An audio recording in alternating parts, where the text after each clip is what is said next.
Peux-tu réussir sans te planter? Alors je vais couper tout suspense, la réponse est non. Ok, pourquoi je parle de ça? Parce que j'ai vu sur un groupe Facebook une personne qui partageait sur un lancement de produit, donc c'était pas de l'accompagnement, mais qui partageait avec un peu d'anxiété. J'avais l'impression, parce qu'elle a utilisé des smileys qui pleuraient, stressés, etc. Est-ce que vous aussi, vous êtes déjà planté sur vos premiers lancements? Mais ah bon qu'on s'est planté? Mais bien sûr qu'on s'est planté. Et que la personne qui réussit sans se planter se présente et commente cette vidéo. Et je veux bien la rencontrer pour savoir comment elle a fait. Parce que toute réussite, et on donnera la définition qu'on veut à la réussite, passera pas forcément par des phases, par des échecs. Et encore, échec, c'est une définition que tu veux donner, mais vois ça plutôt comme un test. Ok?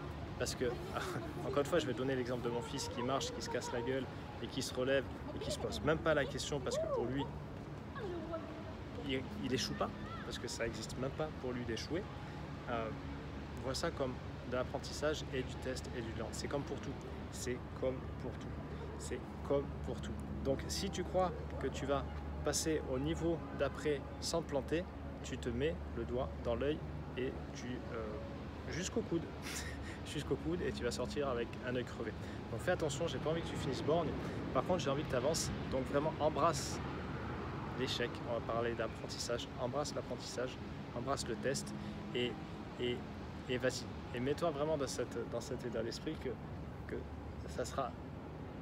Ces bides que tu vas prendre seront autant de graines qui vont que tu vas semer sur le chemin de ta réussite et autant d'apprentissage. Et je te souhaite vraiment de te planter et de te planter beaucoup à la condition que tu sois suffisamment déterminé et animé par ce que tu veux réaliser pour avoir la foi et l'envie de continuer. Parce que ces deux conditions sine qua non pour réussir et aller vers tes objectifs. Et à partir du moment où tu continues d'essayer, et bien sûr d'essayer de différentes façons, parce que comme disait Einstein, essayer toujours la même chose et croire en un résultat différent, c'est de la folie. Continue d'essayer, reste fixé sur ce que tu veux réaliser et en fin de compte ça peut évoluer, mais par contre essaye différemment. Si tu fais preuve de détermination, de foi, de persévérance et tout en continuant à être flexible sur la façon d'y arriver, tu ne peux pas ne pas y arriver, c'est impossible. Ce qui te fera arriver, c'est d'arrêter. Ok? En soi, c'est ok, arrêter. Peut-être qu'au final, tu te apercevras que c'est pas pour toi. Peut-être que tu préfères partir sur d'autres projets. C'est ok. Mais si vraiment tu as envie de cette chose précise, en fait, tu as juste à faire ce qu'il faut pour y aller. Donc vraiment, embrasse l'apprentissage, il ne faut pas dire échec.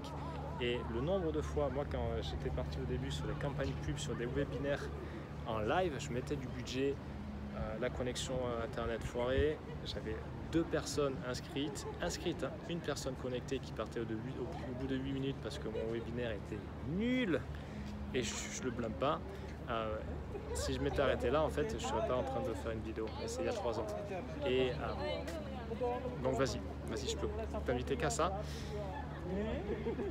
Et vois aussi, peut-être, pour changer ta perception des choses, alors là je suis en train de réfléchir un peu, mais changer ta perception des choses, vois quels sont les cadeaux cachés derrière tes plus gros échecs, ce que tu considères comme un échec, quels sont les cadeaux cachés que ça comprenait. Reprends dans ta vie perso, dans ta vie pro, reprends ce que tu considères comme un échec, qu'est-ce que ça t'a permis derrière. Fais une liste de 5, 10, 15 éléments et des avantages, pour qu'au final tu réalises que en fait ça sert ta vie, ça te sert toi et que tout est ok. Ok? Donc je te laisse avec ça. Et donc à la question peut-on réussir sans se planter? Bien sûr que non. Allez, à plus.